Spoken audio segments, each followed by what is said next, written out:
is Centris Driscoll. I'm the current president of the George Edgecombe Bar Association. It is my honor to be here tonight, and I'm just glad that we were invited to be a part of this dialogue. You know, it breaks my heart to hear about the violence in Ferguson, but I'm so glad that we're asking the question, could Ferguson happen here? And I would encourage the audience members to really ask questions. You have such a distinguished panel, but these folks, beyond their titles, I mean, they are stakeholders in the organizations that could help us understand how such violence happens, how we can avoid such violence in our community, and I think it all starts with better dialogue. Our focus is to kind of have a dialogue about community and police relations, law enforcement relations. And what I want to do is ask this question that I've received from several people, probably about via email, via phone. People are asking us, what can we do to improve community relations with the police department and with the sheriff's department? And I want to, open that question up and see what you guys have to say about it. And yeah. All right, Jane Castor with the City of Tampa Police Department. We pride ourselves in being a very transparent organization, and we have built a foundation of trust and accountability and approachability with the community. And we feel that citizens, the vast majority of citizens, feel very comfortable in coming forward and questioning the police department. A lot of the things, we're the most visible form of government, police department. And if people don't know what to do, they call 911. And so what we handle on a daily basis is just a myriad of different incidents. People call for us to handle disputes. We get called clearly when there are acts of violence that occur, and for really a lot of other things too. So we have a lot of interaction, probably more than any other government servant, with the community. And we want the community to feel very comfortable in questioning us, because a lot of times there's not a clear-cut reason for actions, or there's a perception of the way that something happened, and we all know that an individual's perception is their reality. And so, again, we like that open form of communication where citizens feel comfortable questioning the actions of our organization, and we feel that that's why we have a good relationship with the community, is we have that openness and that level of communication. And we meet with a number of groups on a regular basis, community groups and individuals as well. The ACLU, all good friends of mine on speed dial with Carolyn Collins and the board of the NAACP. Community activists all have my cell phone and police officers' cell phones, and they can call when there's a question or a problem. And then we also have different forums that we feel will improve the interaction with the community, including 2 Citizens Academies a year that we put on, where citizens can come and be exposed to the police department. It's a 9-week program, very, very interesting. And we have a lot of programs for the youth, Explorer programs, getting them involved in the community. We started a Young Citizens Academy last year for high school youth, that a lot of kids that have never had an exposure to law enforcement, and maybe kind of on that bubble of going the right direction or the wrong direction in their life, and that's been very, very beneficial as well. Okay, I wanted to ask Ernest to talk about media relations, talk about as it relates to this case, what happened in Ferguson, and just kind of talk about what you do at the Times as well. Kind of introduce yourself.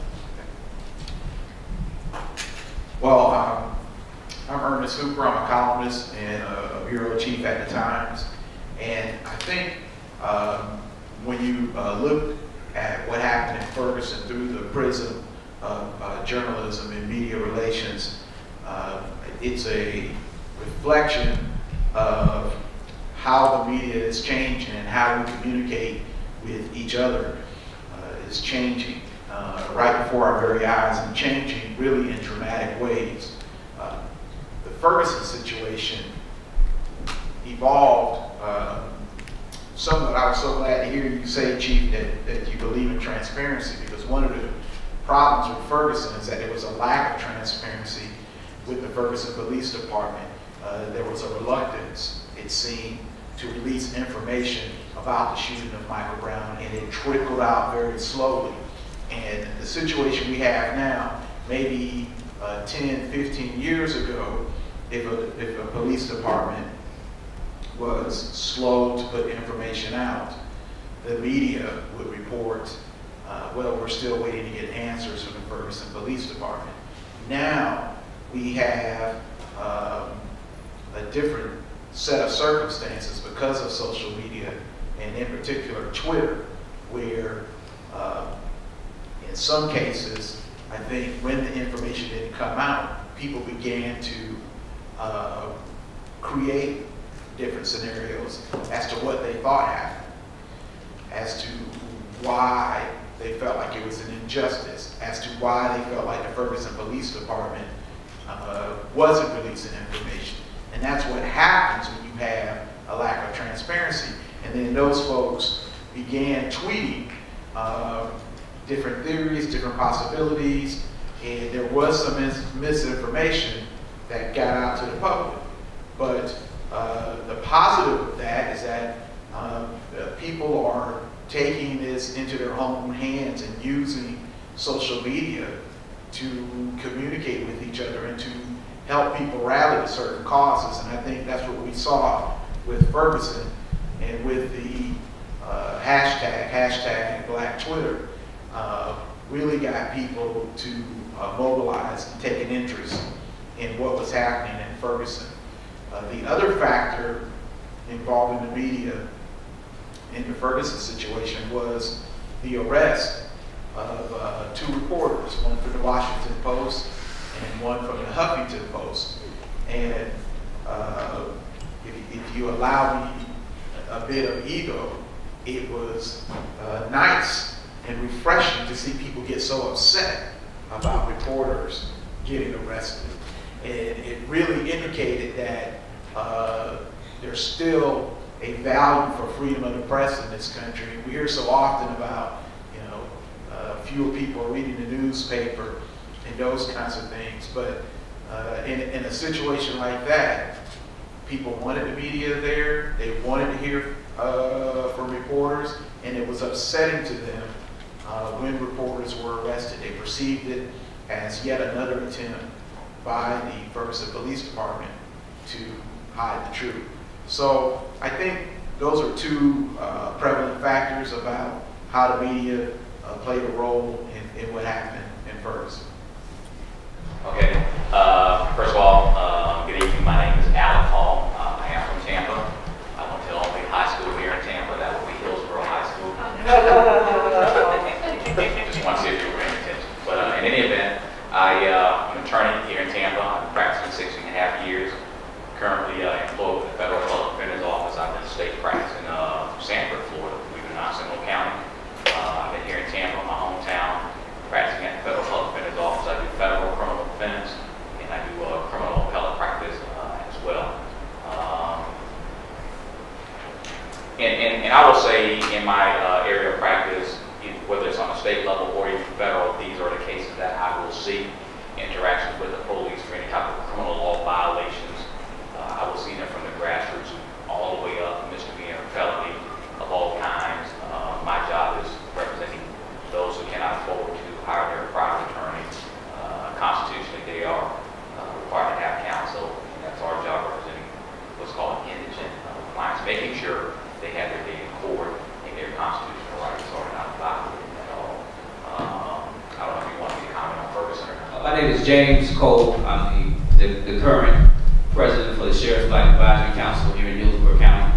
And the Advisory Council has been in place since 1977 as a result of racial unrest that was taking place in the community. And the sitting sheriff at that time decided that it was beneficial to have members of the black community to be able to talk to discuss the pulse of where the black community stood on issues as it relates to race and law enforcement. And fast forward to now, 2014, our council primarily exists for that, to be able to be a voice of the black community. However, I'll be the first to tell you that the black community is not just this one group of people. It's not just this one voice in which I can tap into at any time and represent the entire complexity of how we think, what we do, and why we do things for those who identify with being black. But if we have an honest dialogue, we know that much of how we identify with the idea of being black is based on the experience of those people of color in this country and throughout the world linked to injustices. So at some point, for a person to say, I'm black, chances are they're thinking about injustices that were perpetrated at some point in the history of the black community. And when we come together as a council, we're trying to at least identify with those who say, hey, we want to move forward, we want to take advantage of all the liberties that should be afforded to us in this country, but we understand as a community and collectively, there's a history that we will not ignore, and we won't take certain things for granted as we move forward. And part of what we do at the council is we make sure we have honest dialogue. We don't assume to have all the answers. We try to make sure we bring enough people to the table to diversify the dialogue, but it's still built around the idea of looking toward justice and making sure that equality is extended to everybody, not just the black race or not just African Americans and people who identify with that, but anybody who shares in the common goals of us as a community. And we just happen to be linked to law enforcement in that regard. Okay, it's very, very important that the police department mirrors the community that we serve. And to that end, we put a great deal of effort into recruiting women and minorities into the Tampa Police Department.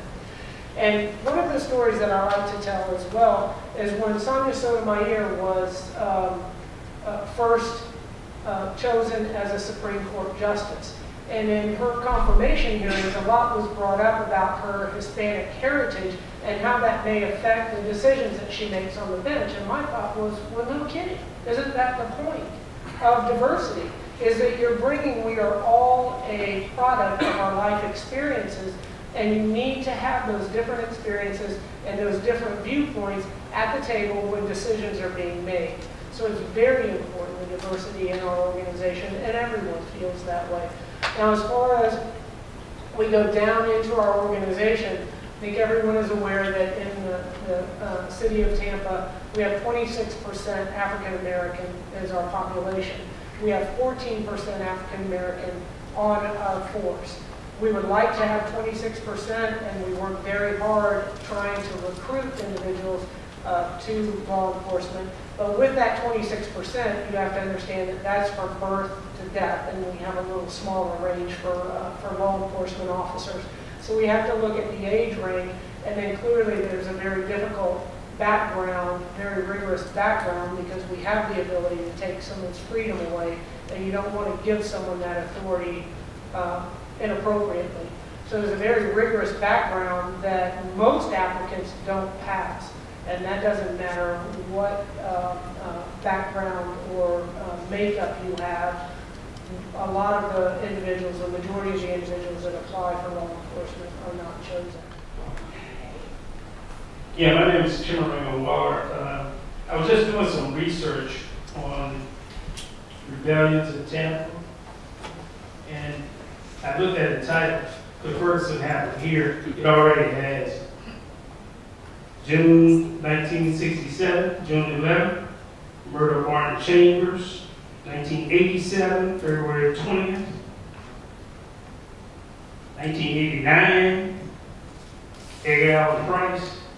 So, and in the context of these killings by the Tampa Police Department, I want to know from all the panelists, how would you answer that question now?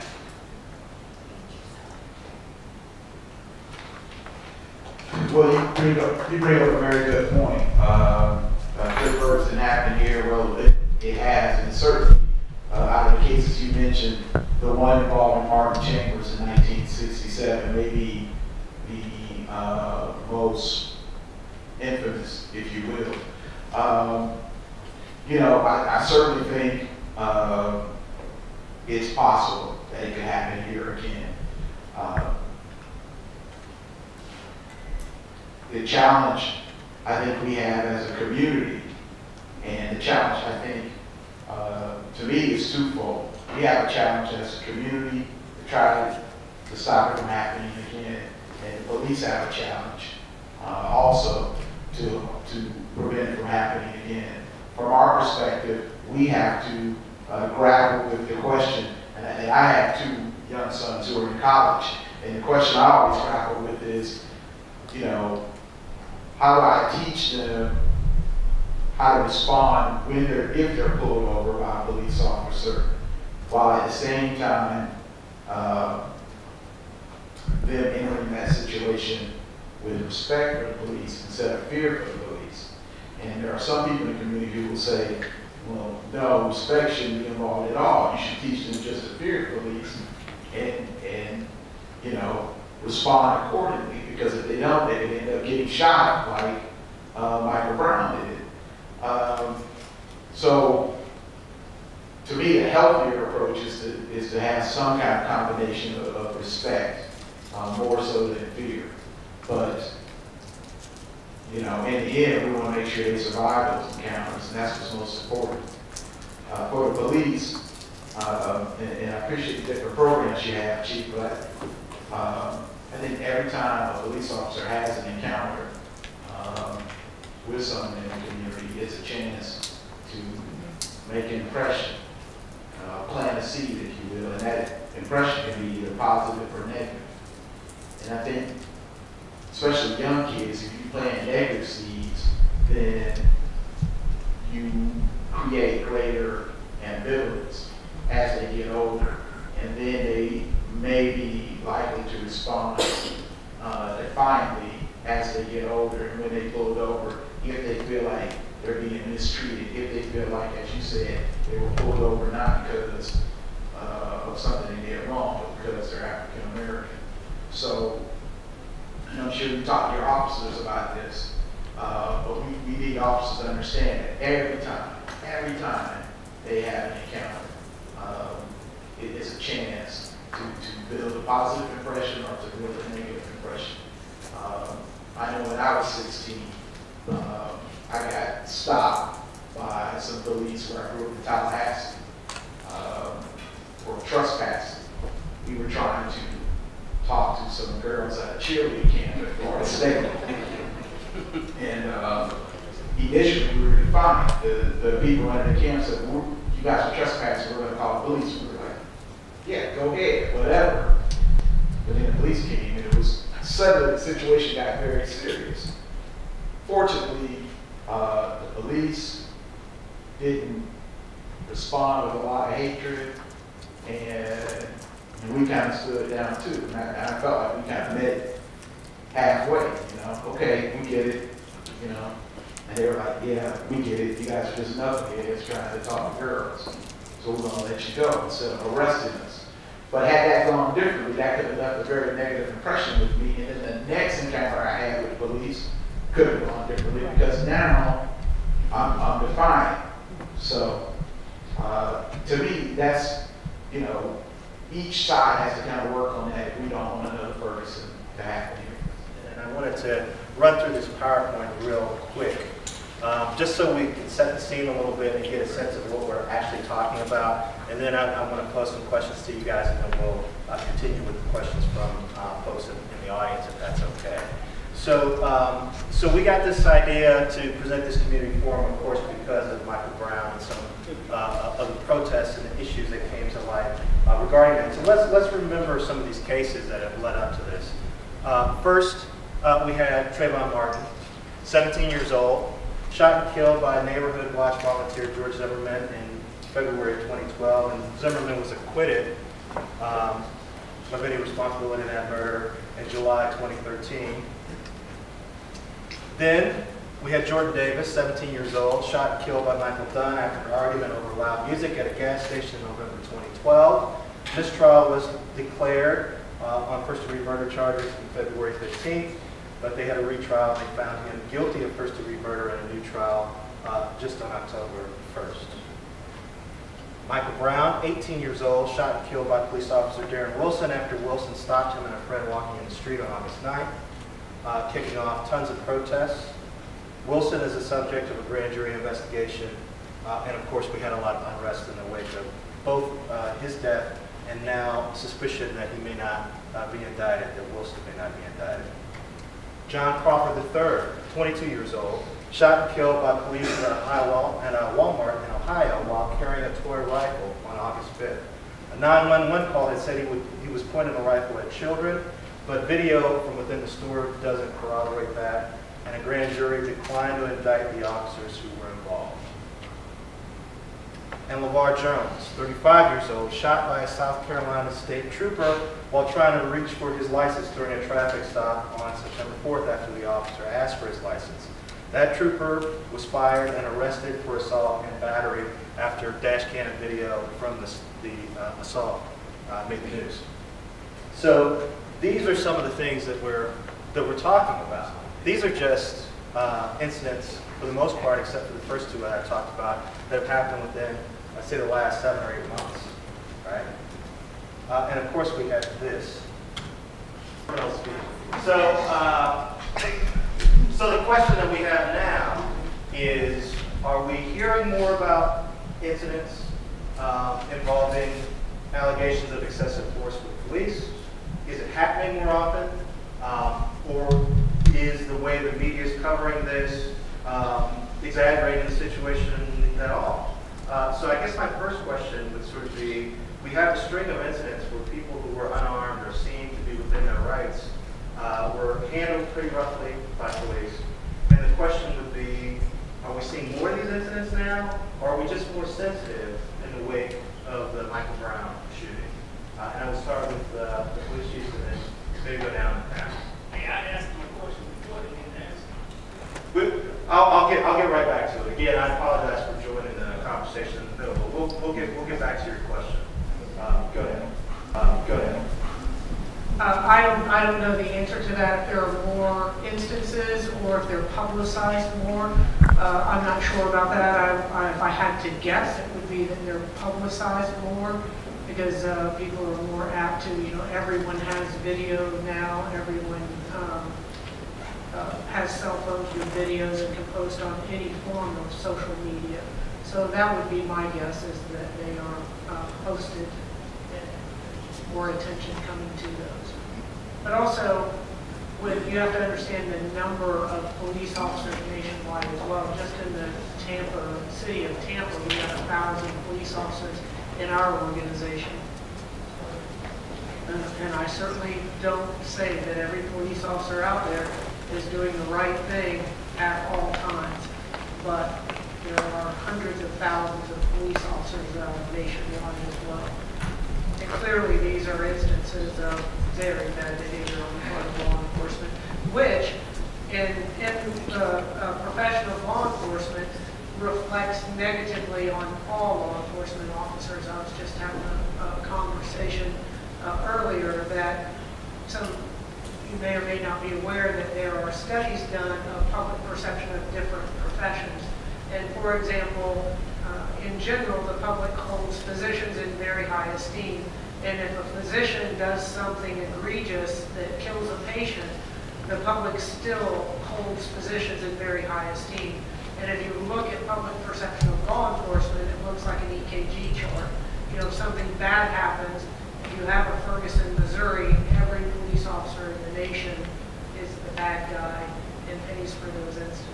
So, that, again, public perception, that's just the reality of law enforcement. Ernest, you cover incidents like this every so often as a journalist. Do you have a sense that we're seeing more of this now, or are we just paying more attention now? I think we're seeing more of it. I think people do have the technology to post it on social media, but I think we're also seeing more of it because the sense of injustice, in my opinion, is growing. And people are posting these videos not because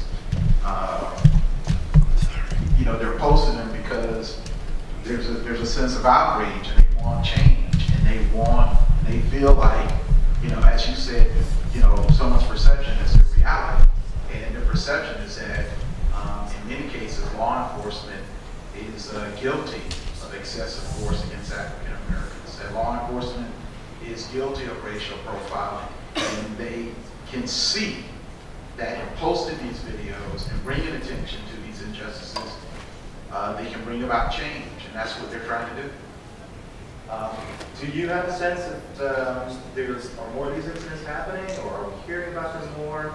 And what's been the impact of the discussion that we're seeing kicked off by videos like the one I just showed? I think, as the Chief said, I think we're seeing more of it because of the advancement in technology, cell phones, videos, photographs, things of that nature. And so it's becoming more magnified now. And I think it is a good thing that it's being brought to the forefront, because now you don't have to worry about what someone says. Is this person telling the truth? I call it the third witness, because the video camera, photograph tells the truth all the time, as opposed to relying upon what someone's saying. So I think it's more becoming more magnified as a result of the technology that we have. We just had a training, or it wasn't a training, it was a retreat, where we kind of turned it into a training opportunity. The Sheriff Black Advisory Council and a couple of the leadership or command staff within the Community Outreach Division. And I say we turned it into a training opportunity because we created a scenario very similar to Ferguson, so we can have an honest dialogue. And I'm going to go back to this gentleman's question for a couple of reasons. One, his question before we switched gears was, could Ferguson happen? Ferguson happened here. The reason why I want to go back to his question, even though I think I understand what you're trying to how you're trying to frame this conversation now. At the end of the day, everybody up here, we're considered experts in some way, or we're considered authorities in some way, but it's really the perception of the community that has got to be addressed. If their perception feels as if there's no trust, it doesn't matter what numbers we put up here, it doesn't matter how we present things or how we frame it, it doesn't even matter if we're able to look at the pathology of things and go back from a systematic way and say, this is how we got here. The perception of the community is what gives birth to how we interact with each other. And the truth of that video up there that you just showed is I didn't see that on the news. I first saw it on Facebook. And if it wasn't on Facebook, I'm not sure if that many people in society would have even known that case took place. But the most telling thing is, and what we created in at the retreat, that training scenario opportunity is, we came up with a scenario where it said that a 14-year-old child was being detained by law enforcement. And what he ended up doing, one of the kids ended up trying to go into his pocket to pull out a cell phone so that he could film what was going on, because he no longer trusts what was going to happen. And in reaching into his pocket, he was shot. Now, we created that scenario, but the most important part of that is that he reaches into his pocket because he doesn't trust law enforcement. He's saying, I'm going to document this. To me, the most important part of this is not just the fact that the young man got tased, it's the fact that they were already filming it because they were like, man, something about to go down, and we don't want to not have this on tape because we don't feel like our rights are going to be upheld during this altercation. At some point, we've got to be able to address the fact that there's a mistrust. So to answer your question, to go back to what you were saying, do I believe this could happen? Could Ferguson happen here? Absolutely, because of customer service. Until we address, from a law enforcement standpoint, the idea of customer service, and Chief, I appreciate, I think that you are attempting to do a lot toward the area of customer service, Chief. And I appreciate what you said about doctors and the perception of doctors. But I would say this from the standpoint of what's happening in my wife's office, who's a physician. If she ends up treating patients a certain way, we already know that the court system is going to go after the doctor for malpractice. We don't necessarily feel like the court system has a successful history of going after law enforcement. So until we can't draw certain parallels, because the dynamic has already been established in one community. In American society, we do not have a history that addresses how law enforcement is held to a higher standard as it relates to their interaction. And I'm going to sit down because I know I got to get this microphone up. But the last thing I'm going to say in regards to that is that community service aspect is the most important thing, because law enforcement has the power and the authority to de-escalate a situation. The citizen only has one opportunity, and that's to react to whatever law enforcement is doing. And at the beginning I said that we got a history that is put in place, and we as members of our community, we have to address that history. If we don't address that history and law enforcement is not sensitive to that history, they may feel like, well, I can just go ahead and interact with you because I represent the law, not knowing that there's already some insecurities, there's already mistrust, and that's why these cell phones are coming out. Right, right. And part of the question of whether Ferguson can have it here or not is whether or not people will be treated fairly by the police when they interact with them. If they're not shot or tased in these confrontations, then you don't have to have a protest, right? So my question is, in the video that I just showed, they were stopped for not, the driver wasn't wearing a seatbelt, but there was really no probable cause to make them get out of the car, right? So if you're a citizen and you're interacting with the police and you feel as if it's your right to stay within your vehicle because you haven't really broken a law other than not wearing your seatbelt, is it possible for you to assert those rights without facing the danger of being tased or being arrested or being sort of handled roughly? Even, well, I wouldn't even take it being killed because that person wasn't killed, but their window was broken into, they were dragged out of the car, he was tased. How do you assert your rights, even if you know them, without risking being, faced with force when you're intersecting with the police? Let me start by saying that one of the things that the George Edgecombe Bar Association has done, I don't know, probably the last 15 years, and I'm here representing them tonight. A lot of times, what we try to do is try to educate people on the law. Not in terms of trying to defeat the law, but just knowing what the law is. And that covers a wide array of laws. But in the criminal context, you said that there was no probable cause for them to get out of the car or something like that. Okay.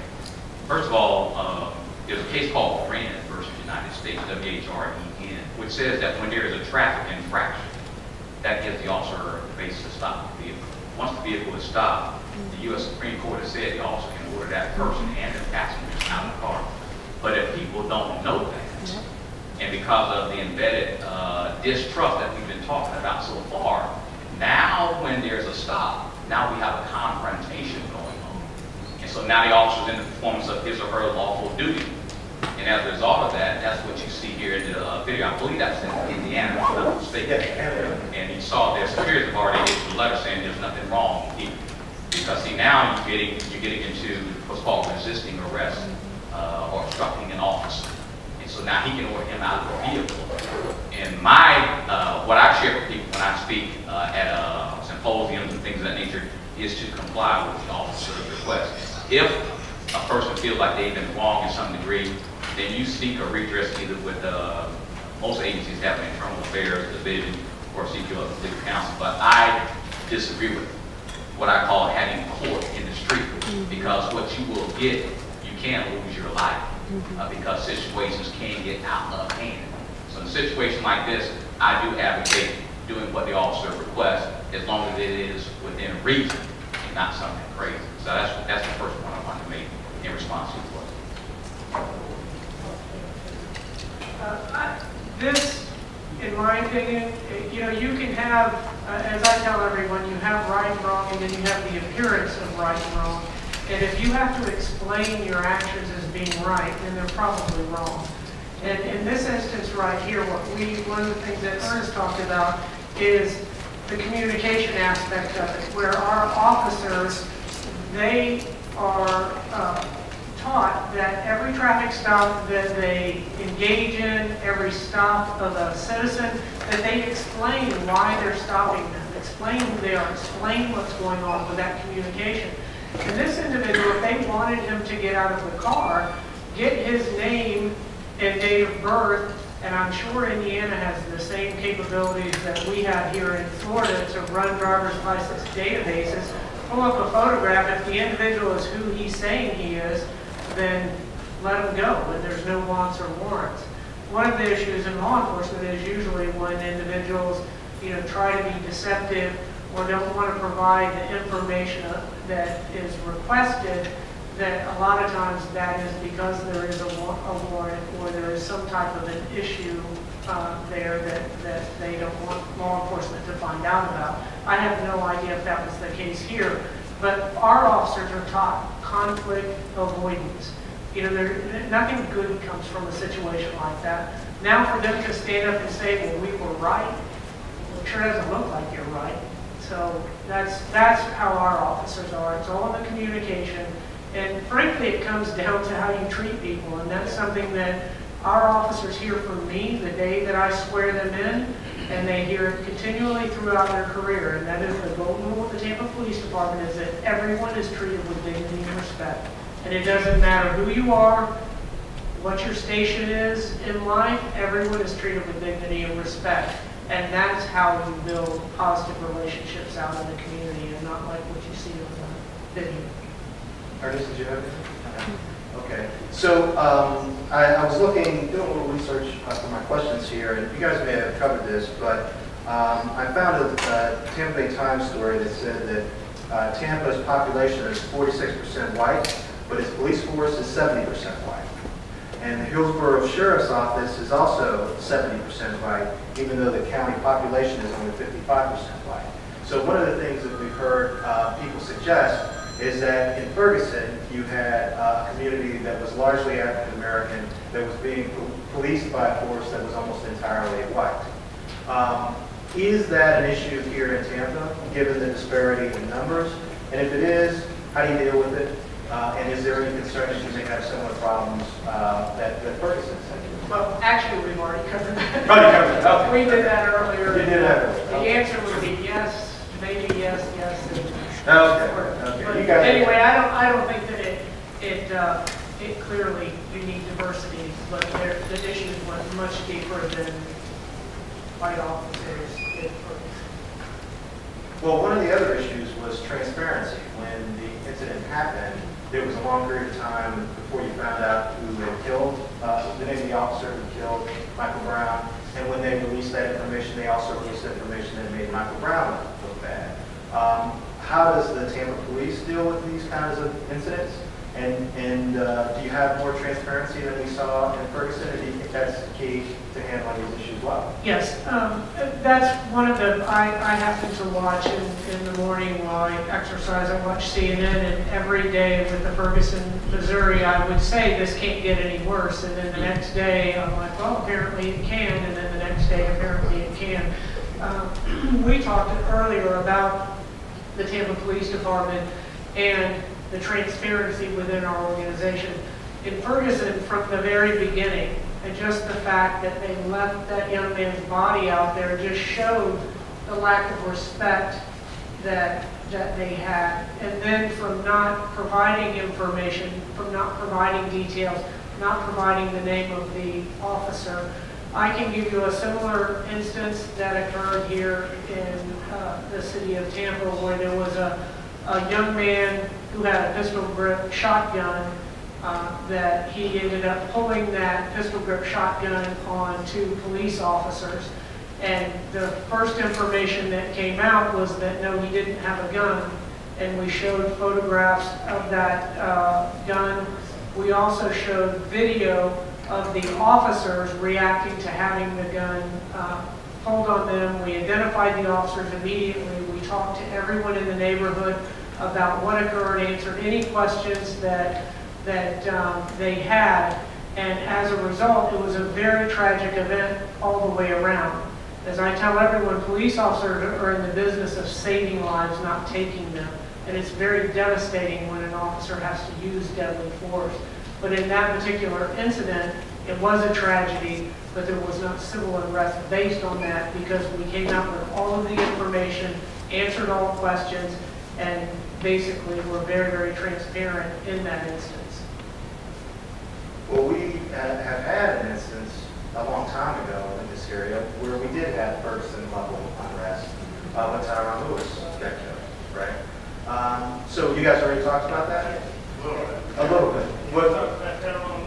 Right. What'd you say about Tyron Lewis? No, we talked about Martin James.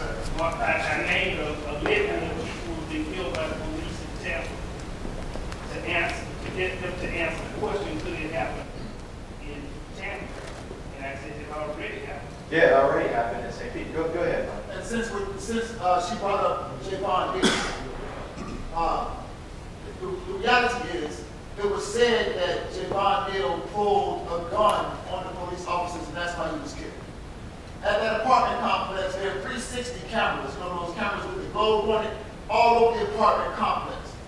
But that the police outfit, the Temple police outfit put out to the public was some picture, some blurry picture of something that might be sticking out of his shorts that might be a gun. And the video that was released never showed Javon Neal at all with a gun. It showed the police officers shooting guns, but didn't show what they were shooting at. We would assume they were shooting at Javon Neal, and it never showed that Javon Neal had a gun or raised a gun at the police, because it's not a crime to have a gun, or it's not a capital crime to have a gun. You get to go to trial for that in most cases, right? But in Javon Neal's case, he didn't get a trial. So we didn't get this transparency, because transparency means things not hidden, not secret, open and honest, unobscured, easy to understand. This thing that was sticking out of his shorts that may or may not have been a gun was not a reason for Javon Neal to be murdered. And if the evidence existed, it should have been shown to the community. As a matter of fact, Mike Lovett, Javon Neal's father, is in the audience. They didn't get the video themselves until almost a year after Javon Neal was murdered. That's the idea of transparency the Temple Police Department has. Art Green, who was killed by the Temple Police Department on Central Avenue, it took legal muscle to get the video from the ultra-transparent Temple Police Department of what happened to Art Green. All he needed was a Snickers bar or some orange juice so he could make it home after having a diabetic episode. Instead, he was snatched out of his car, out of his truck, dropped in the middle of the street, handcuffed and sat on until he was dead. And but we don't have that video. And lastly, but certainly not least, Dante Morris, this police chief ran ramshod through the African, had a third police department run ramshod through the African community. Busting down people's doors, making people get out of their homes, tossing stuff all over the place in pursuit of Dante Morris. However, the community that was victimized by that kind of terror was never afforded the transparency of seeing the video of this guy actually doing the stuff they said he did, which was supposedly the cause of us being under this kind of martial law, or if there was any kind of law at all. So when Jane Castor and her police say that there's transparency in the police department, it's an absolute outright lie. Right. As a matter of fact, Gregory Pryor, one of the people who shot Javon Neal and killed him, was fired for lying. He wasn't fired for killing Javon Neal, right? But he was fired for lying. So we don't know if he told the truth in Javon Neal's case or not, because they won't show the entire tape. So that's not transparency. And so whether or not Ferson. So let me try that. Let me finish it. That's just one sentence. Okay. Whether, because there is no working class representation on the panel. So I'm glad that you're allowing somebody from the African working class to speak as long as you allow me to talk. But the reality is, whether or not Ferguson will happen here is not even a question. It's a matter of when, because as long as Jane Castor's policies exist in this community, Ferguson is going to happen here. It's just a matter of when. So let me try to put this in a context that she can answer. So your main beef is that when something like these incidents happen, you feel like you're not getting all the information in a timely manner. Absolutely. So is the tape. Don't tell me what I can't see. She came on the TV talking about, oh, it's the most horrible thing I've ever seen in my police career, and the public don't need to see it. Let me decide, if you gonna run up in my house, tell me I gotta get out of my house and you can toss my stuff around because you're looking for some killer, well, show me the tape. As a matter of fact, they accused Dante Morris of being a serial killer. Why didn't you tell the community that there was a serial killer on the loose until 2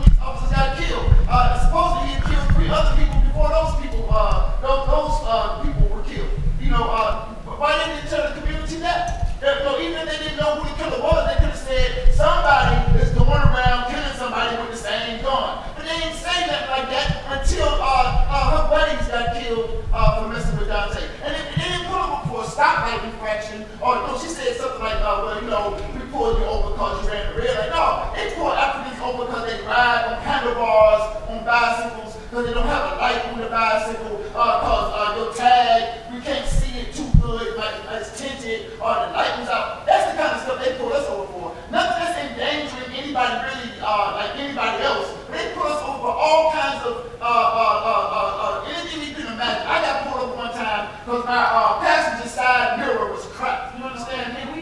So that's the kind of stuff they do. Is that the difference? Now we have about 4 people for questions too, so Eric. Let's put this in a context so that she can answer. So the allegation here is that information is not being released in a timely manner, and an issue that a lot of people are worried about are black folks being policed more closely than for black folks than people in other areas. Are they getting pulled over for cracked mirrors? Are they getting pulled over for expired license plates? Are they getting pulled over for not wearing their seatbelt? Whereas people who live in Tampa have the same problems with the pulled over. Okay, well, first, what he's saying is not true. We are very transparent, and you've had your chance. And I talked to you, Mr. Levin, as soon as your son, the day after your son was shot. There's video that your son had that pistol grip shotgun. There were many people that saw that. We made all of that information public. I don't know what you're talking about, hiding the video. We don't control the video in the apartment complex. And the only portion of that video was both of the officers pulling back when the shotgun was pulled on them. So that was the incident of that. All right. And as far as Dante Morrison, well, let's get to Mr. Green, was a diabetic. He knew he was a diabetic. That was very unfortunate the way that he was driving. He drove up on the sidewalk. We got several calls of an intoxicated individual driving. And anybody in the audience who has dealt with a diabetic, they can become physically resistant. He was physically resistant. The officer, the second that they got him under control, said, please send me an ambulance. This may be an incident of diabetic shock. And that was the incident of that. I'm not sure how a police officer would know to put a Snickers bar in somebody's mouth, that maybe that's some training but he was a diabetic, and it was very unfortunate. It was unfortunate that he didn't have any kind of bracelet or anything else indicating that he had diabetes, or that could have been an indication to the officer as well. He was in the truck. The officer He was in the truck. How can you resist Let's let the He was in the truck. Yeah, I'm just saying, but just no, he was in the truck. No, he was not outside of the truck. I understand, but He I was mean, we in let the truck. you talk for quite a while. Okay, yeah, I'm just saying he was in the truck. As far as Dante Morris is concerned, the way that all of those previous homicides were tied were from the bullets that were taken out of the heads of the police officers that indicated that it was the same firearm used in the other. And if you're shot and killed and you want your children to see that video, then you let me know that, all right? No problem. That's Because not you'll probably do it. I want to see it. Okay, we have a mic traveling around. The story continues. You said the torso down the Oh, head. hold on. Now, we have to let other people ask questions as well. Again, we had her here. She just said you got to put it like he said. I remember she was third in line for the last person, and I'm going to go in that order. That's okay. They say he basically said he was something got to be close. Thank you. Hi, my name is Sam. I think in terms of talking about Ferguson, what is not really discussed here is about the use of weapons and militarization of the police. So I'd like to ask Chief Castor, if possible, are there specific efforts that the police department is taking to either minimize or possibly avoid introducing lethal force in when you're underground interacting with suspects? Yeah, well, that's actually there are two instances in that. You're talking about the militarization. And those, there is military equipment that is made available to law enforcement. And that is equipment that has been paid for by taxpayers, and there's not a use for it by the military anymore, and it's made available in instances to law enforcement. We have 3 vehicles that we use, Jeeps that we've gotten from the military that we use for high water rescue when we have hurricanes, flooding, those types of things, that we use those, and we gotten that from the military. In the past, we had Vietnam-era helicopters. We had, through the history of my career, we had 3 of those, and we ended up basically cannibalizing those and distributing the parts of those. And then we do have one military surplus armored vehicle, but that's basically not in use. It's kind of as a standby, but we had to put some funding into that, and that's used very, very rarely, and usually in instances where there's a hostage situation or there's a very high-risk search warrant where weapons and violence are expected or involved, and we use that for the safety of the citizens and the officers. We would never, as everyone saw in St. Louis instance, or Ferguson instance, bring an armored vehicle out in those circumstances. How about weapons in general? Just the use of guns? Oh, and the use of force, again, as I said, we have a force continuum, and the use of deadly force is a last resort in all instances. Sarah? Yes, Albert Fields. One question for the media side, one question for the law enforcement side. As you show the slides there, I have another article where there were at least 15 black folk killed since Michael Brown was killed. All had one similar characteristic about them. Each time the police officer said they felt threatened, but they could not find any weapons on the people that were killed. One boy was walking away, he turned around and the police just automatically shot him just as the guy did in Walmart. So on the police side, the question is, what kind of police are you hiring, or what are you doing to stop this attitude that all of a sudden you're afraid when you have the guns and nobody else has the guns that you're going up against? On the media side, most of these articles would not have gotten even in the paper or been talked about had there not been video, which now ups the ante for the victim or the person who's being, I guess, charged, that if they don't have a video, now the proof is on them, the burden is on them, and now if there's a tie, it goes to the assumed person in charge. So how are we going to handle that to avoid this Ferguson issue, which is here? And last point of that, here's why. 2 days ago, I got a call from a parent where her child had been slammed on the floor in a school by a police officer. Broke her tooth, loosened some other teeth and all that. She weighed about 100 pounds, and this guy weighed 200 plus pounds. And he said he was afraid also of this young lady. So what are we doing on the police side to quell this issue of I'm afraid you got all the guns and the people that don't? And what are we doing on the media side so that the burden of proof is not always on the victim? Let's start with the media side so we can hear some other voices from the panel for a second, and then we'll come back to the police chief. So have we had a situation where the media has accepted the law enforcement side of this equation too much? And are these videos suddenly showing us that there's another side of the story that we should be paying attention to? Ernest, what do you think about the media side? Well, I think, what I'm hearing from Mike is that there is distrust in the community. And there are serious questions about the police force. And quite frankly, I'll just speak for the Tampa Bay Times. I don't think we're doing enough to get out in the community and to talk to people in the community who have this distrust. And it's incumbent upon us to report on their feelings and come back to the chief and create a dialogue so that there's greater understanding. We say that we want the police to have a greater understanding of what's happening in the community, and certainly that's their goal. That's why they try to have a diverse police force. That's why they try to get in the community. But I think the media could serve as a bridge in that regard. And I would say we could do more in that area. you know, more getting out into the community, just like we're asking the police to do so. Media members to get out more and get a real sense of, you know, what the feeling is in the community. I know we did report on it during the Dante Morris situation.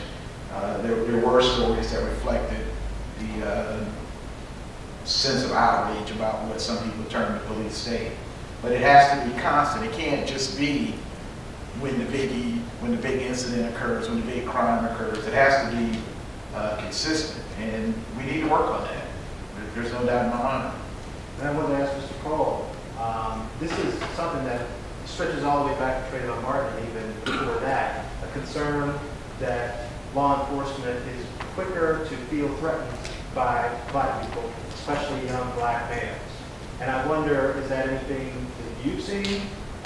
Is that an issue at all? And if it is an issue, how do you deal with it? Well, first of all, I think it's important to recognize, are there things in place that should be preventing this?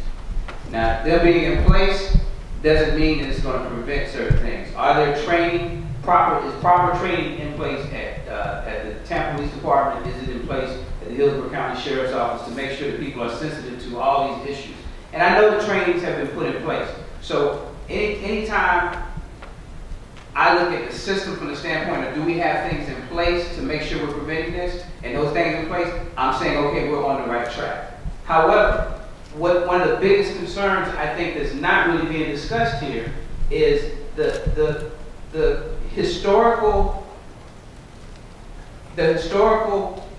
privilege of being able to suppress or give the impression that you're suppressing information. Now, there are things that law enforcement has to consider as far as how it's going to release information as it relates to an ongoing case. And there's got to be a balance between how you release information and how you allow the citizens to feel at peace about you being the quote-unquote peacekeeper of the community. And I think that's where a lot of issues come into play, because we're not talking about a situation. Every case that was just mentioned here, every case that was just mentioned by the gentleman who was in the audience, both of them are real cases. But those cases that just pop up in modern day, they popped up, and I'm still going to go back to this, on the heels of historically what has happened in America when there were atrocities perpetrated against the African American community, the black community, and it was sometimes done by law enforcement who protected themselves with privilege by suppressing information.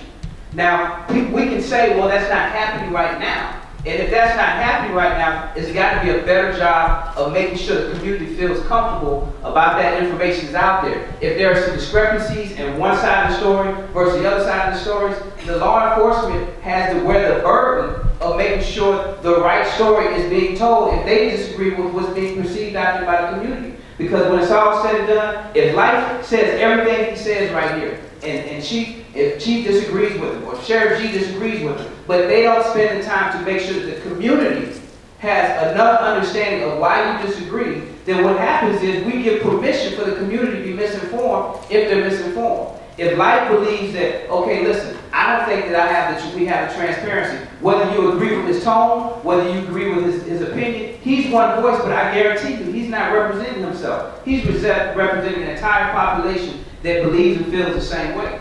So there's got to, I know at Nike, no, not even Nike, the NFL, they're doing everything they can humanly possible to say, we're going to get it right. Because they know that their dollar is on the other side of the perception of the community. They don't want to lose their sponsors, they don't want to lose ticket sales, they don't want to lose jersey sales. They're going to do everything they can to say to everybody, okay, we didn't get this part right, but we can get this part right. Actually, we did everything right, but we didn't let you know enough about it. Law enforcement, we have got to take the same perception, whether it's law enforcement themselves or community representatives who are supposed to be advising them, to say, you got to be more aggressive in making sure the community is comfortable with the decisions you've made. Now, at the end, if there's still going to be discrepancies, there are going to be discrepancies. But if we look back and we can say that we did not do our due diligence to make sure that everyone felt like all the information was out there on the table, we can't help but have what happened in Ferguson. Because at the end of the day, what happened in Ferguson blew up, not because a black man was shot. Black kids are getting shot all the time. It's because it was filmed, and the way the information started to come out, did not seem as if it was being released fast enough based on what they saw on tape. And it came after just a few months, a year or so, what happened with Trayvon Martin, where you had a 911 call and an arrest is not made for the person who shot the child, and it seems as if law enforcement was suppressing information. If law enforcement is within the law, they have to be aggressive in getting that information out, or people are going to react the way they react. So, Chief Castor, there was a question for the law enforcement side.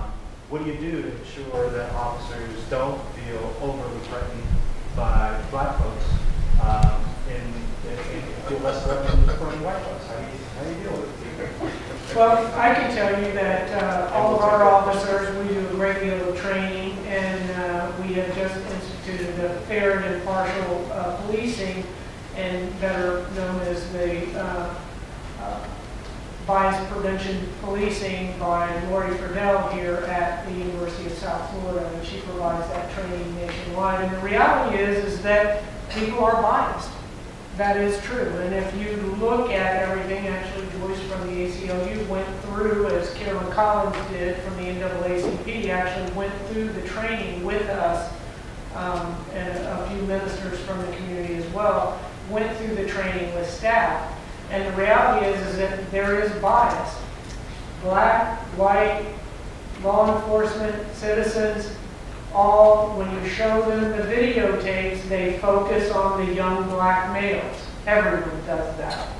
And the videotape showed that when individuals pulled things out, that the citizens were more apt to shoot than law enforcement were in those situations, were identified as a gun, that it was a gun as opposed to a cell phone, those types of things.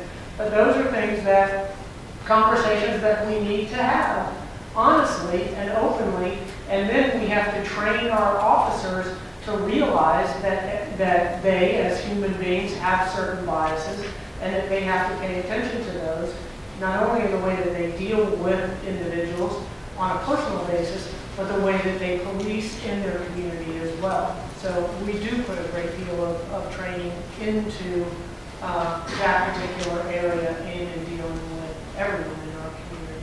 And quickly, what about this concern that people in certain neighborhoods are being questioned by police over minor things that people in other neighborhoods wouldn't be questioned about? In New York, they call it broken windows policing, where they stop people for broken, side mirrors on their cars. But those people who get stopped for that only live in certain neighborhoods, only look certain ways, only have certain incomes. And if you have a broken window and you live in a nice neighborhood, you don't necessarily have to worry about getting stopped. Does that happen here? I can say no, that doesn't happen here. But, the officers, if there's a violation, there's a violation, regardless of where that occurs, in what neighborhood. And, we have the statistics that individuals can look at, and we pay attention to those types of things. Now, I can't say that, someone drives through South Tampa with a tail light out and they don't get stopped, and they do get stopped in Sulphur Springs on a different instance. That may occur. I can't say that, you could test it out with a broken tail light or whatever throughout the city, and it probably would just depend on if you crossed the path of an officer that saw it and they weren't on another call for service. But I think you're using the broken windows theory in the wrong context. The broken windows theory says that you need to pay attention to the smaller quality of life type issues like broken windows, graffiti, litter in a community, that if you don't pay attention to those types of things, then the community doesn't take ownership in the neighborhood, and then they tend to, lawlessness comes in, the criminals take over, and the good citizens go into their house and keep themselves behind closed doors so that they don't have to go out and associate. And that's the broken windows theory that New York has based their crime reduction on. We pay close attention to individuals that are stopped for field interview reports, for traffic citations. We have a program in our schools called a civil citation. It's clear that arrests, especially with the youth, that one, anybody who has teenagers know that they don't always make the right decisions. And if teenagers make an inappropriate decision and commit a minor violation of the law and they're arrested for that, that can follow them and compound into much larger issues as they grow older. They can't get into a university, they can't get into the military, they can't get a job. So we have the civil citation program in our school system, and if children violate minor, battery, trespassing, those types of violations, then they get a civil citation, and there's no criminal record that follows them after they conclude their community service. It's a theory that my dad actually created early on, and it's that punishment should be swift and sure. And when they are charged or they make these violations, they get the civil citation, they have to do community service immediately, and then they're done with it. There's no record for them. And we pay attention to every single one of those to ensure that, if the child is a candidate for that they get into that program. And it's only supposed to be a one-time shot, and we've allowed juveniles to have several bites of that apple as well, because we know they make mistakes when they're younger. Another question? Yeah, about 5 people. Dr. Chair. About 4 people in 15 minutes. I'll try to be brief. One of the things that I saw when I saw the television coverage of Ferguson was the militarization of that force. And not only that, how badly they did it. My background is military. I had the opportunity to see Delta, the SEALs, things like that, do these kinds of things. And I know that police agencies in this area around Hillsborough County have received in the last 2 years over 1,000 military assault rifles. Even a school police department over in Pinellas County has received a bunch of them. I find the chief has some M16s lying around and all that sort of thing. We've also done a study in the ACLU that says most of the time these people in the special force operations capabilities within the police and the military weapons are mostly used for doing warrants, for serving warrants. Can you give us an idea of what you do here, what the level of training is? Because I will tell you, I've never seen a police department that has the level of training that the SEALs have or that the Army Special Operations folks have. We don't have any military surplus weapons in our organization, but we do have a program in which officers can purchase long rifles, and they have to go through very rigorous training initially and pass a battery of tests to show proficiency with those weapons in order to carry them. And then they have to requalify on a yearly basis with those. Do you use your special operations people to serve warrants as a matter of routine? No, not as a matter of routine, we do not. All right. And that's our tactical response team is what I assume you do. Right. I think we have about 3 or 4 trucking along. Chief, what's the long rifle? A long rifle, well, basically a rifle. And some of the experts will be available afterwards. assault. But I don't get my when, No, sir. automatic. Thank you. My name is Salvatore Giovanni Stefano, and I have a couple things to say, so please give me about 3 minutes. Madam Chief Castor, your department helped me one time. I was stalled on the highway. The officer got out of the car because I switched cars with my daughter and no gas in the car. I get rid of the 275 out of gas. He pushed it all the way over, waited until help came, and I tried to contact you. I talked to your lieutenant, and I gave you, it was like 2009. I was brought to your county because I was injured by a reckless driver. I broke my neck, I was in a coma. I have a wife and family of 5. And I'm very proud, man, no matter what happened, I am a United States Marine. And I frequent the hospital a lot. Back in June, I was in the hospital. And a lot of your police officers work there. I was accused of cupping a pain medicine pill, which I didn't do. They got cameras there and everything. Before I know it, like gangbusters, your police officers who work over there, as a man, I have a lot of pride. They threw me on the ground, the one officer, and I was right next 6 inches. My feet were from the bathroom door. Took all my clothes off in front of civilians, women, and several your police officers that work there too. I called you, I didn't get a reply. I talked to your Lieutenant Fitzgerald in Internal Affairs. He questioned me like I was a criminal.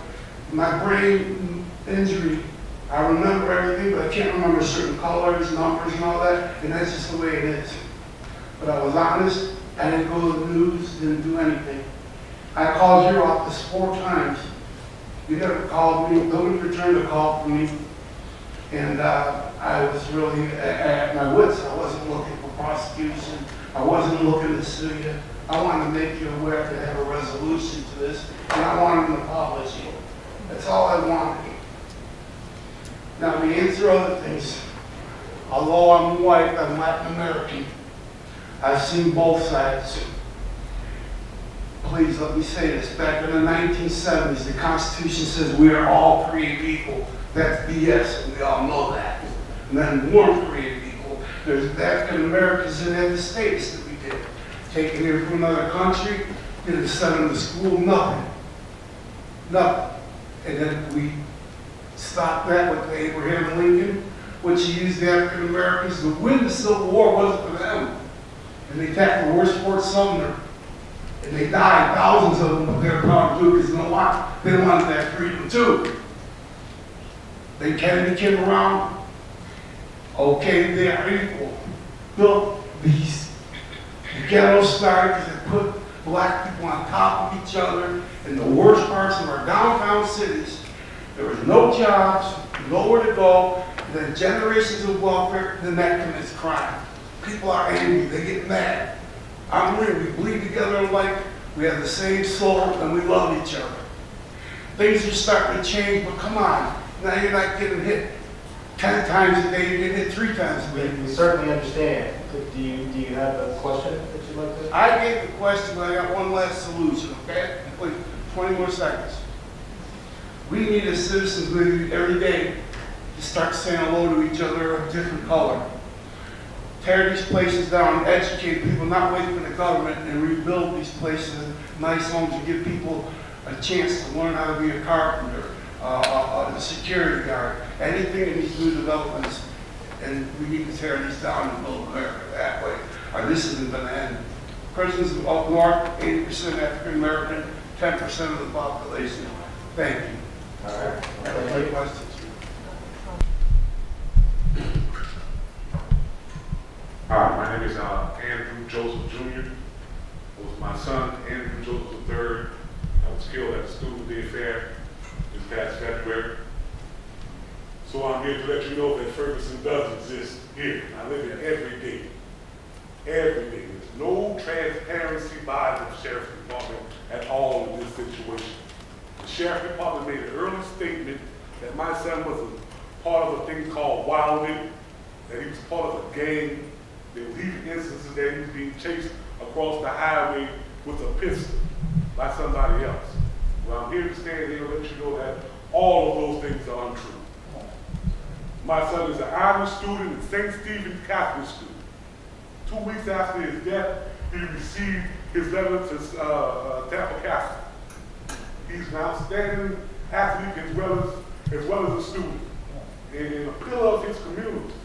He was the real fact of this case is why is our children being illegally detained at this fair. Why are they being illegally transported in official police vehicles without notification to anybody as minors? We're not talking about grown men, because as it stands right now, you couldn't take a grown person around the corner 2 or 3 times and drop him off anywhere. And we're talking about kids. My son was 14 years old, was officially put in a police car, taken off of the fairgrounds, and simply abandoned. In the state of Florida, you can't do that to a dog. You couldn't put a dog in your car, bring it up to the official spot that they told me, the front street, a well-lit area, and release this dog. And 10 minutes later, this dog runs down the street and gets hit by a car. They're banging on your door about animal cruelty. If I, as a parent, would have brought this child somewhere and abandoned him like that, DCF would be banging on my door. But the police, this is a classic case of the police policing themselves. There's nobody that's over the sheriff. There's nobody even runs against the sheriff. The mayor doesn't even have jurisdiction over the sheriff because he's city and sheriff is county. So nobody's policing the sheriff. Nobody's even asking the question. My son was one of 99 kids that was ejected that night. Why are you putting our kids out without notification to anybody? And this wasn't an isolated event. This just happened again 2 weeks ago at the football game out in Easton. The little girl, it was raining out there, she took off her shirt and wrapped it around her head because she had a pretty wig on. Okay? And then they put her out of herself because now she's inappropriately dressed at the game. She begged to use the telephone, it was denied, and simply put out on the street. Now she was fortunate enough, in this instance, to go to jail. At this point, I wish you would have brought my son to jail. That's how sad that is. I wish I was in court fighting on the case right now. Because he's gone. And I will never, ever, ever, ever see him again here on this earth. By no fault of his own. And there's no answers from nobody. They're not even asking the right questions. This is a school-sponsored event. This particular year was $76 million. $1.5 million of those dollars went to the school board, who took the day off. The school is closed during the fair day. It makes sense for these kids to be going to the fair with their teachers as a field trip. But instead, they're giving a ticket, each student in Hillsborough County School Department is given a free ticket by the fairgrounds. We're asking that they also supply a ticket for the parent. Each one of these 99 kids that was ejected from the fair, as well as the 14 kids that actually went to the Jack Center. So altogether, there was 113 kids that was without their parents. We live in a society that shows us you can't even go to Chuck E. Cheese without your parent. You can't get a cookie from Publix without your parent. But you can go to the fair who invites you out there without your parent. Most parents don't get off to 3 o'clock, 5 o'clock or later. These kids are welcome out there as soon as the fair opens at 10 and 11 o'clock. And nobody's taking responsibility. The first reaction from the sheriff's department was, we're not babysitters. But you just invited 250,000 kids out here by themselves. Your second reaction was, I'm going to wrap it up, but your second reaction was, we were understaffed. You knew what to expect out here. It's been going on for years.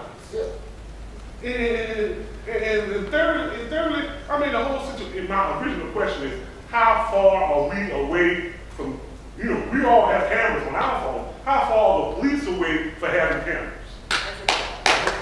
How far are we away from that? Because as it stands right now, when we go to court, it's our word against yours. Wow.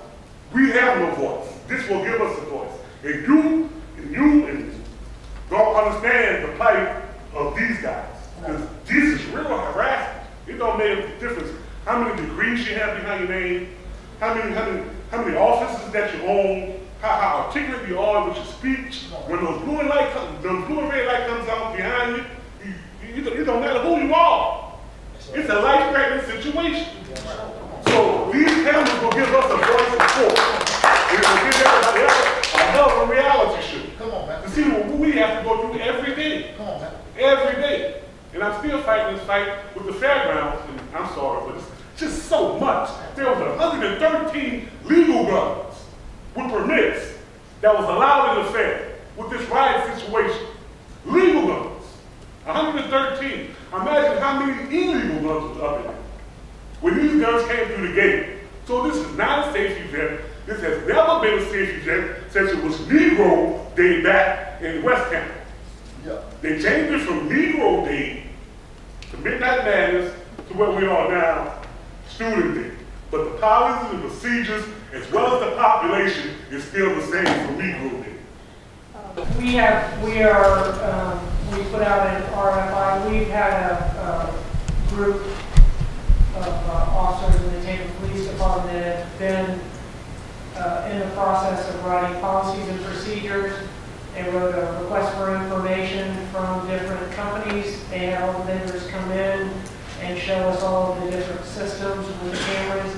And we have been at it a little less than a year now. And by the end of the year, we will have 60 cameras. I think everybody's familiar. We have 3 districts in the city, and there will be 20 body-worn cameras in each of those districts. And we'll have a pilot program that we will run, and then eventually every officer in the police department will have the cameras.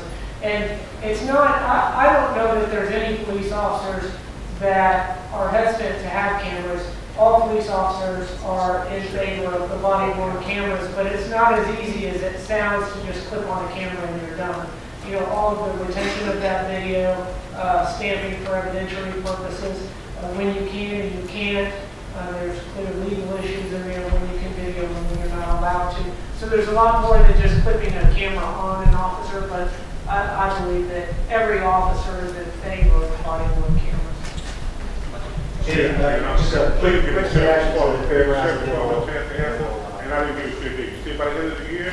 You didn't get mine? Yes, 60 by the end of the year in our pilot program, and our intent is to have every officer have cameras on, I would say, by the end of 2015. But you're talking about, I mean, you know, we have to find the funding for it somewhere as well, and it's not a cheap fix. I want to say thank you to Mr. Joseph.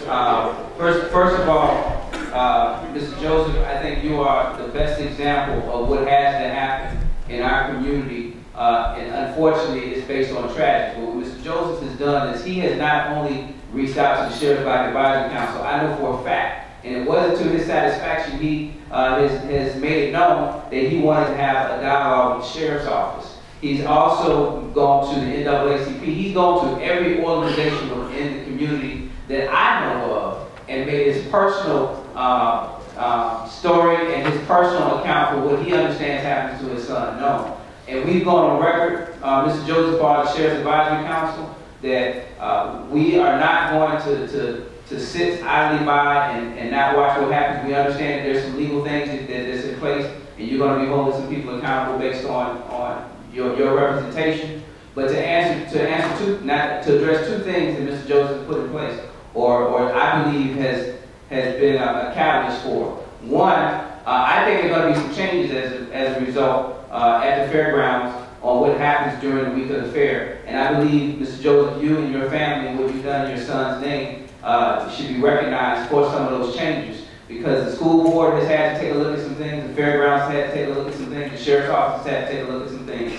And if there are any improvements, I believe it's because you have said, hey, I want to talk about what needs to be done moving forward. Even though I know you're looking at, and this is important, even though he's looking at the circumstances around his son's death, Mr. Joseph also said, I looked into what happened on that night before my son was even outside the fair, and I think there's some problems. And here are my recommendations.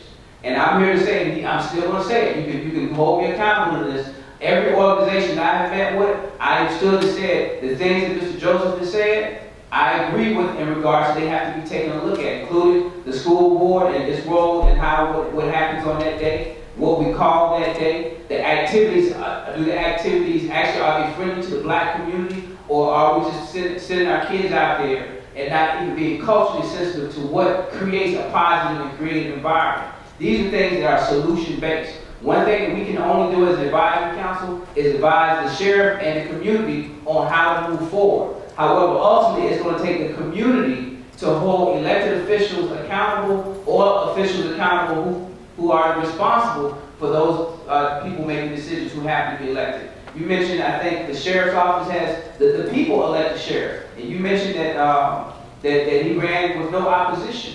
If the community has perspective on what needs to be done, what needs to be done better, it has to have a voice and it has to speak loudly and clearly on what you want to see done differently. If you do not speak up, like Mr. Joseph has, there will not be any changes. Any changes happen as a result of the fair, I guarantee you, is because Mr. Joseph spoke up. Let's try to get our last question in. Well, that's just more of a comment. My name is Kenny Griffin, it's just, like you said, who's going to police the police? It's a gang mentality of the police. They stay on each other's sides. Like even in the wrong, you're still going to stick with your officer. And that's the mentality that needs to go away. If your officer, if your partner is doing something wrong, report they're doing something wrong. If they pull someone over and act aggressively, you're there with them. Don't be that witness saying, oh, no, this is what he did. If he was wrong, say he was wrong. Until that mentality is gone, then that's going to be a problem. Because every police officer, like I said, I know I'm from Plant City. So when I have an officer that's personal to me, that has lost his job because, and his kid had to leave college and everything because he wouldn't tell his superior. His superior was wrong. And then once that mentality leaves, then therefore you'll get a better reaction. But that mentality, that gang mentality, that group mentality of, oh, I'm going to stick by my officer, that's far gone. I understand that's a part of being a part of that organization, but if they're in the wrong, they're in the wrong. That's you are held to a higher standard when you put on that uniform, so therefore act like it. Follow the laws that you expect us to follow. That's my only comment. All right. And I must interrupt quickly. There was one person, he was on our last question. Oh, I'm sorry. And I just hate to. All right. This is One more. officially the last question. One more. Officially the last question. Good evening, my name is Quentin Robinson, and I'm a candidate for City Council District 5. And this question is for Chief Jane Castor. My first question is, how many African Americans make up the internal affairs within TBD? Second one is, has TBD ever hired an independent investigator regarding reports of police brutality or misconduct? And does TBD have a citizen advisory committee like the Sheriff's Department? Our Internal Affairs Bureau, we have 2 African Americans, Sonny Weiss, that was a homicide detective, African American female, and Rudy McFarland, African American investigator as well, that came previously, was assigned to our Intelligence Bureau. And I'm trying to think how many, I believe that's out of 6. So 2 out of 6 investigators in our internal affairs. Not to my knowledge have we ever brought in an outside other than Florida Department of Law Enforcement and Hillsborough County Sheriff's Office. But if you're talking about an independent civilian review, we haven't brought that in for a specific instance, only audits of our arrests and those types of things, and report writing, that type of an issue. And we do not currently have a established citizen advisory. I go into the community and meet with different groups of citizens in the specific neighborhoods to find out exactly what the issues are in that neighborhood, so that they can, matter of fact, I had yesterday afternoon, I had a meeting with representatives from the Robles Park housing community. So I go, as does my staff, out into the community to talk. One of the things I wanted to mention with the Sheriff's Black Advisory Council, we're not set, we don't have a budget. We don't get any money from the Sheriff's Office, and we're not programmatic. We're not set up in which we can go put programs in the community. But we do believe we got to exist in a way where we are touching the community enough to have a relationship where at some point the community can come to us and hold us accountable for the role we play.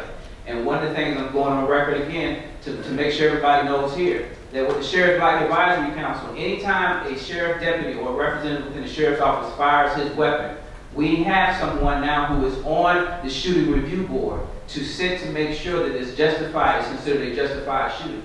So if there's ever a situation where the community feels like something is not right and they want answers, we are going to have someone always in one of those meetings listening to the justification of why that gun was fired and why the trigger was pulled. And we do not mind being held accountable to responding to anybody, whether you're African American, whether you're black, whether you're friends of the black community, and you want to know where we stood on that by having a representative there.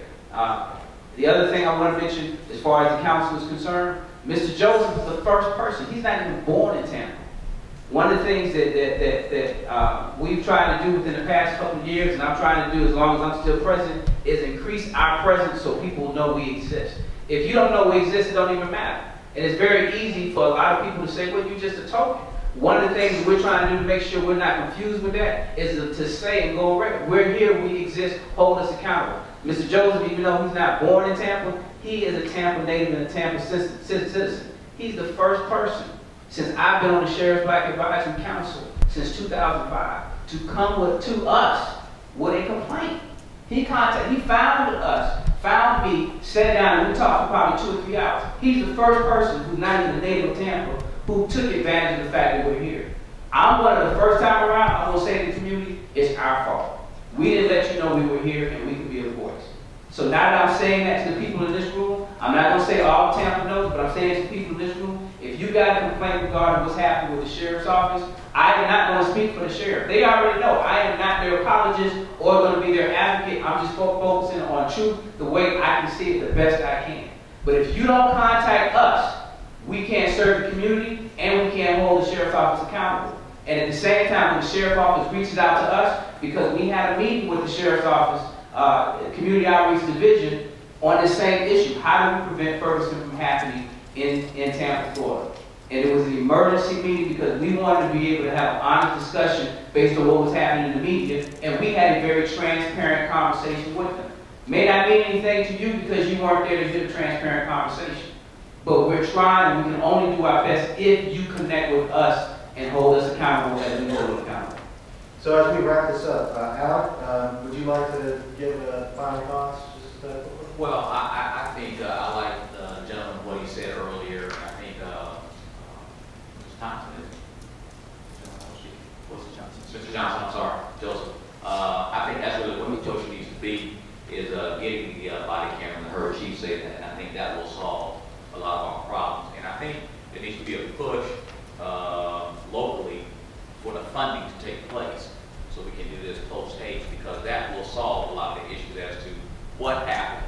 And then you won't have questions being raised, well, this person's right, this person's not right. Here's a jury question I'd like to ask all of you if you're just telling the truth. Whose testimony? I'm asking you to be honest with me.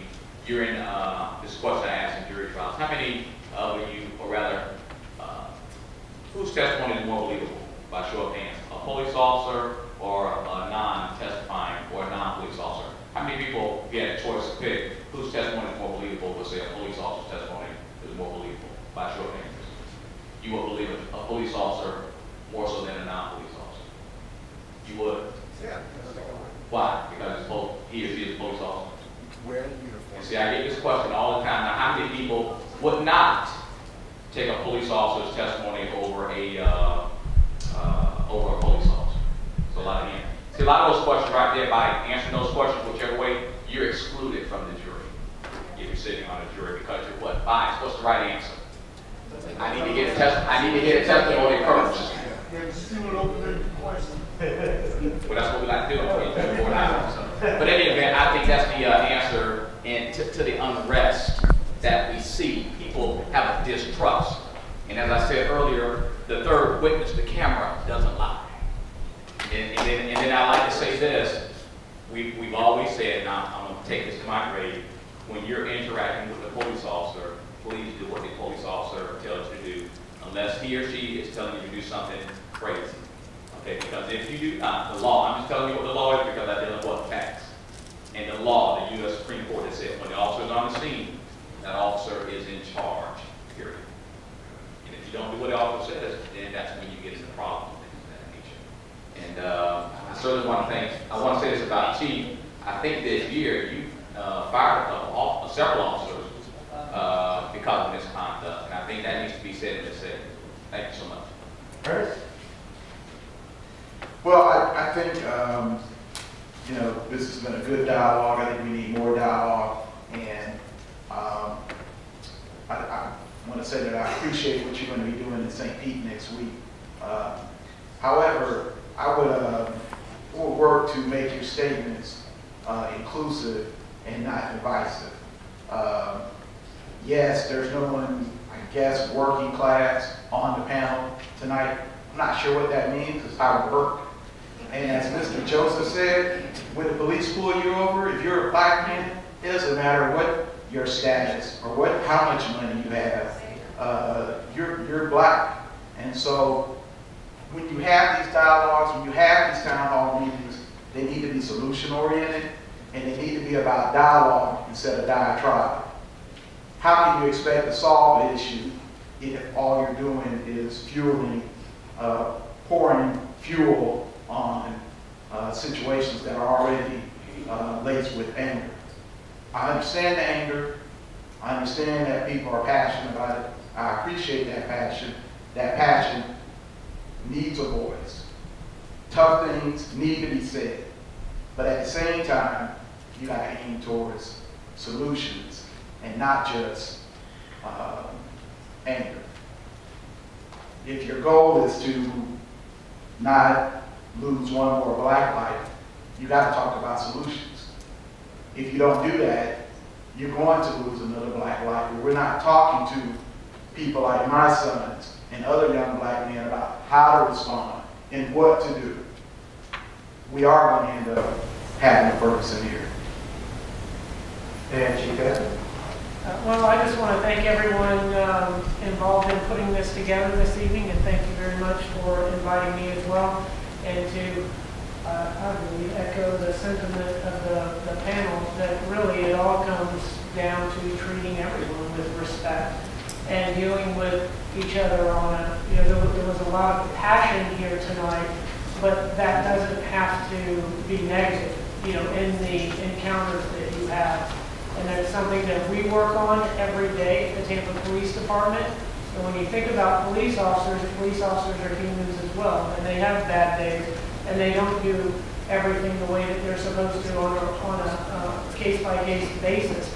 But overall, it comes down to treating people with dignity and respect. And if we all do that, then I believe that we'll continue to have the great community that we have here. All right, thank you. And on behalf of the Tampa Bay Association of Black Journalists, I want to thank all of you for coming here. This is just the beginning, hopefully, of a dialogue that involves us all moving towards solutions. And I agree with many of our panelists who said that we saw a lot of passion here, but we also want to see